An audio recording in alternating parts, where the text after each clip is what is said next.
నాగర్ కర్నూలు జిల్లా వెల్దండ మండలం కేంద్రంలోని ప్రాథమిక ఆరోగ్య కేంద్రాన్ని జిల్లా కలెక్టర్ భాగవత్ సంతోష్ ఆకస్మికంగా తనిఖీ చేశారు. ఈ సందర్భంగా ఓపీ నమోదు విభాగం, లేబొరేటరీ, ఇన్ పేషెంట్ వార్డు సహా ఇతర విభాగాలను పరిశీలించారు. ఆసుపత్రిలో పనిచేస్తున్న వైద్యులు, సిబ్బంది హాజరు వివరాలు, రోగులకు అందుతున్న వైద్య సేవల గురించి అడిగి తెలుసుకున్నారు. ప్రజలకు నాణ్యమైన వైద్యం అందేలా అన్ని ఏర్పాట్లు సక్రమంగా ఉండాలని ఆదేశించారు. ఆయుష్మాన్ భారత్ పథకం కింద అందిస్తున్న వైద్య సేవల అమలు తీరుపై ఆరా తీశారు.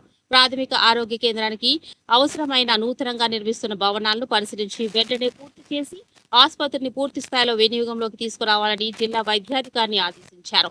ప్రభుత్వ ఆసుపత్రులకు వచ్చే రోగులకు మెరుగైన వైద్య సేవలు అందించడమే ప్రభుత్వ ఆసుపత్రి వైద్యుల ప్రథమ కర్తవ్యమని కలెక్టర్ తెలిపారు. ఈ తనిఖీలో జిల్లా కలెక్టర్ వెంట నాగర్ కర్నూల్ డిఎంహెచ్ఐ డాక్టర్ రవికుమార్, వెల్లండ తహసీల్దార్ కార్తీక్ కుమార్, ఇతర వైద్యులు, సిబ్బంది తదితరులు పాల్గొన్నారు. 50 lakhs సరిపోదని దీనికి ఇన్నోవేషన్స్ కరెక్ట్